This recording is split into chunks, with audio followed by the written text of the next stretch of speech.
একজন নোবডির গল্প। এখন আমি আমার গল্প শুরু করি, আমার লাইফের গল্প শুরু করি। অনেকের সাথে মিলবে হয়তো, অনেকটা সরকারি ব্যাংকের সিনিয়র অফিসার, এটাই তো বিসিএস। ও দোস্ত, ব্যাংকে তো বিসিএস দিয়ে নিয়োগ হয় না। তাই নাকি? তখন সে আমাকে বিসিএস নিয়ে ডিটেলস বুঝালো এবং আমি তার কথাগুলো শুনলাম, রিসিভ করলাম। তখনই আমি মাথায় আনলাম আমি যে কাজটা করছি সেই কাজটা ছেড়ে আমি গভর্নমেন্ট জব করব, সিভিল সার্ভেন্ট হব। এটার পিছনে একটা ছোট্ট লোক ছিল, সে আমাকে বলছিল সিভিল সার্ভিসে আসলে তোকে অনেক সবাই সম্মান করবে, তোকে এখন সবাই কেউ পাত্তা দেয় না, তোকে কেউ কেয়ার করে না, তখন দেখবি সবাই খুব পাত্তা দিবে, সবাই খুব সম্মান করবে এবং তুই তোর লাইফটাকে এনজয় করতে পারবি, প্রচুর বইপত্র পড়তে পারবি, লেখালেখি করতে পারবি। এই কথাগুলো বলছিল। আমার কাছে ওই সময় ভালো লাগছিল কথাগুলো, কারণ আমি তখন খুব কষ্টে ছিলাম। তখন একটা ছোট ভালো কথা অনেক কিছু মনে হতো কষ্টের সময়। কষ্টের কথা বলবো আমি একটু পরে। তখন আমি ঠিক করলাম আমি বিসিএস পরীক্ষা দিব। তখন স্যারের সঙ্গে দেখা করা শুরু করলাম এবং আস্তে আস্তে প্রজেক্ট ক্লিয়ার করি। তো তখন আমার বিজনেসটা ছেড়ে দেওয়ার কারণে আমার অনেক টাকা লস হয়েছিল শেয়ার মার্কেটে, বা আমার রেগুলার বিজনেসে অনেক টাকা লস হয়েছিল। সেই লসের পরিমাণ ছিল প্রায় 40 লাখ টাকা। আপনাদের বলি, আপনারা অনেকেই বলেন যাদের ফাইন্যান্সিয়াল লস আছে, আমাকে অনেকে ইনবক্স করে, ভাইয়া আমি অনেক দুঃখী মানুষ। আর দুঃখী যারা যারা কষ্টে আছে, আমরা যখন কষ্টে থাকি না, তখন আমাদের মনে হয় আমরা পৃথিবীর সবচেয়ে দুঃখী মানুষ। পৃথিবীতে আমার চাইতে কত বেশি দুঃখে আছে লোকজন, এটা আমরা কেউ খোঁজ রাখি না। তো কথাগুলোর মধ্যে এই ধরনের একটা টোন থাকে, ভাইয়া আমার অনেক ফাইন্যান্সিয়াল লস, আমি কিভাবে সামনের দিকে আগাবো। তাদেরকে বলি, আমি এই 40 লাখ টাকা হারানোর কষ্ট মাথায় নিয়ে পড়াশোনা করছিলাম। আমি পারলে আপনারা পারবেন না কেন? আর টাকা হারানোর কষ্ট যে কি কষ্ট ভাই, সত্যি বলছি, যার হারাই নাই সে বুঝতে পারবে না। এটা আমার কষ্ট করে ইনকাম করা টাকা, ইনকাম ট্যাক্স দেওয়া টাকা, সেটা আমি হারাই ফেলছি। টাকা হারালে যে পরিমাণ বুকের মধ্যে হাহাকার শুরু হয়, গার্লফ্রেন্ড চলে গেলেও এত হাহাকার হয় না, সত্যি বলছি। ওকে, আমি ওই সময় ব্যাপক টিউশনি করতাম, ব্যাপক।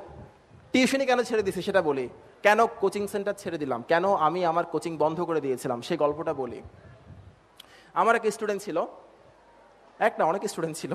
একটা স্টুডেন্টের কারণে খুব রাগ করছিলাম আর কি, রাগের কথাটা শেয়ার করি। আমার কোচিং থেকে পাশ করে সবাই বিভিন্ন বিশ্ববিদ্যালয়ে ভর্তি হতো, ইঞ্জিনিয়ারিং, মেডিকেল, বিভিন্ন পাবলিক ইউনিভার্সিটি, প্রাইভেট ইউনিভার্সিটি, বিভিন্ন জায়গায় ভর্তি হতো। তো ভর্তি হওয়ার পর আমাকে ফোন করে বলতো, স্যার আমি অমুক জায়গায় চান্স পাইছি, দোয়া করবেন স্যার। আমার অনেক ভালো লাগতো। আর নিজের স্টুডেন্ট কোথাও চান্স পেলে এত খুশি লাগে, মনে হয় আমি চান্স পাইছি, ওরকম মনে হয়। তা আমার এক স্টুডেন্ট চান্স পাইছিল বুয়েটে ইলেকট্রিক্যালে চান্স পাইছিল। এই ছেলেটাকে আমি অনেক স্নেহ করতাম, ভালোবাসতাম, ছোট ভাইয়ের মতো। সে আমাকে খবর দেয় নাই। তো ভাবলাম ছোট মানুষ খবর দিতে ভুলে গেছে, আমিই ফোন করি। আমি ফোন করলাম, ফোন করে ওকে কংগ্রাচুলেট করলাম। এরপর বললাম, তুমি আমাকে একটা ফোন করবা না বোকা, খবর দিবা না, এত বিশাল একটা খুশির সংবাদ বলো নাই কেন? তখন সে আমারে বললো, স্যার আপনি ফোন করেন নাই কেন? আমি বললাম, আচ্ছা সরি, আমি আসলে ভুলে গেছি। আমাকে বলে, স্যার ইটস ওকে, অসুবিধা নাই। তো আমি, আচ্ছা আচ্ছা, তো তুমি একদিন কোচিংয়ে আসো, তোমাকে একটু মিষ্টি মুখ করাই, তুমি এত কষ্ট করছো, চান্স পাইছো। বলে, স্যার আমি আসলে একটু ব্যস্ত আছি, আমি সময় পেলে আসবো স্যার। হ্যালো, আচ্ছা, সমস্যা নাই স্যার, আমি আসবো, সময় পেলে আসবো স্যার। হ্যালো, আচ্ছা ঠিক আছে ঠিক আছে, থ্যাংক ইউ, ভালো করে পড়ো। বলে, স্যার একটা বুদ্ধি দিই আপনাকে। আরে হ্যাঁ বলো। বলে, স্যার আপনার কোচিং থেকে এবার ভালো ভালো জায়গায় চান্স পাইছে, অনেক জায়গায়, আপনি মনে হয় খবরও রাখেন নাই। বলে, না আমি কিছু কিছু খবর জানি। বলে, স্যার আপনি এরকম ক্লাস হলে তো কোচিং চালাতে পারবেন না, আমাকে বলতেছে। আরে কিরে ভাই, এইভাবে কথা বলে কেন? তো আমি বললাম, স্যার বলে কি, স্যার একটা কাজ করেন, যারা যারা বিভিন্ন জায়গায় চান্স পাইছে সবাইকে ডাকেন, একটা ছবি তুলেন স্যার, সবার থেকে একটা প্রোফাইল সংগ্রহ করেন, একটা মতামত সংগ্রহ করেন, এরপর স্যার লিফলেট ছাড়েন। লিফলেট না ছাড়লে স্যার স্টুডেন্ট পাবেন না, আমরা হেল্প করবো স্যার। আপনি লিফলেট ছাড়লে আপনার ফাইন্যান্সিয়ালি আপনি অনেক গেনার হবেন স্যার, যেহেতু আপনি এটাই করতেছেন। তখন আমার কাছে মনে হচ্ছিল কেউ একজন আমার গালের মধ্যে ঠাস ঠাস করে চল লাগাই দিছে। আমি কাকে পড়াইছি? আমার এটা মনে হচ্ছিল শিক্ষক অনেক বড় জিনিস, কাকে পড়াইছি আমি? আমার চোখ দিয়ে টপ টপ পানি পড়তেছিল, ওর পক্ষে দেখা সম্ভব ছিল না। তখন আমি সিদ্ধান্ত নিলাম, যাদেরকে পড়াচ্ছি তারা বড় হয়ে আমাকে কতটুকু ভালোবাসবে, কতটুকু মনে রাখবে, কিংবা এই ধরনের অকৃতজ্ঞ আচরণ করবে কিনা। ওর কথায় কষ্ট পাওয়ার আরেকটা কারণ ছিল, এই ছেলে যখন ক্লাস 9-এ সেকেন্ড টার্মিনাল পরীক্ষা দেয়, তখন তার বাবা আঙ্কেল মারা যান, স্ট্রোক করে মারা গিয়েছিলেন, উনি স্ট্রোক করে মারা গিয়েছিলেন। তো ওনার মৃত্যুর পর আন্টিকে আমি ডাকলাম, ডেকে বললাম, ও আমার কাছে পড়ুক, অসুবিধা নাই, ওর জন্য কোনো ফি লাগবে না। তা আন্টি বলে, অসুবিধা নেই, আমাদের ফাইন্যান্সিয়াল সমস্যা নেই, কিন্তু আমি জানি ওদের সমস্যায় আছে। আমি বললাম, আন্টি সমস্যা নেই, আমি মন থেকে বলছি, ওর জন্য কোনো ফি দিতে হবে না, ও এমনি ফ্রি পড়বে, আমার কোচিংয়ে অনেকে ফ্রি পড়ে। যে ছেলেকে আমি ওই সময় থেকে শুরু করে 3.5 বছর পড়াইছি, একটা পয়সাও নিই নাই, সেই ছেলে যখন আমাকে শেখাই কিভাবে পয়সা কামাতে হয়, সে পয়সা আমার দরকার নাই, ওই জন্য আমি ছেড়ে দিয়েছি কোচিংটা।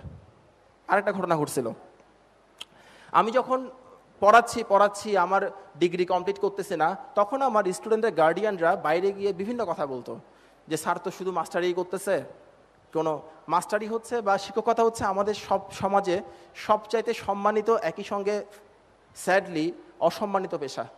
আমার বলতে খারাপ লাগছে, কিন্তু এটা দুর্ভাগ্যজনক, জাতি হিসেবে আমাদের জন্য খুব দুঃখজনক এই জিনিসটা। তো এখন স্টুডেন্টের গার্ডিয়ানরা বাইরে বলতো স্যার বোধহয় সারা জীবন মাস্টারি করে কাটাই দিবে, আসলে ইঞ্জিনিয়ারিং স্যারের ব্রেনে কুলাচ্ছে না, ওই জন্য স্যার ডিগ্রিটা কমপ্লিট করতেছে না, এই কথাগুলো বলতো। আবার অনেকে বলতো আসলে স্যারের পক্ষে এর চাইতে ভালো কিছু করা সম্ভব না, ওই জন্যই আমাদের ছেলে মেয়েকে পড়াচ্ছে। আমার অনেক গার্ডিয়ান এসে আমাকে কথাটা বলে দিত যে স্যার লোকজন এভাবে করে বলে, আপনি স্যার আপনার ডিগ্রিটা কমপ্লিট করেন, শুনতে খুব খারাপ লাগে স্যার। এই পৃথিবীতে সেই কাজটা করাই সবচাইতে আনন্দের, যে কাজটা অন্যরা বলে আপনি করতে পারবেন না, যদি কখনো সেই কাজটাই করে দেখান আপনার অনেক ভালো লাগবে। আমি সেই কাজটা করার জন্য ছেড়ে দিছি, আর কোনো কিছুই না। আপনাদেরকে অনেকেই বলতেছে তুমি এটা করতে পারবা না, তুমি পড়ো প্রাইভেট বিশ্ববিদ্যালয়ে, তুমি অতটুকু করতে পারবা না। প্লিজ কোনো রিপ্লাই করবেন না, আপনার সবগুলো রিপ্লাই হবে আপনার কাজের মাধ্যমে, আপনি আপনার কাজ করে যান, কোনো অসুবিধা নেই, দিন আসবে।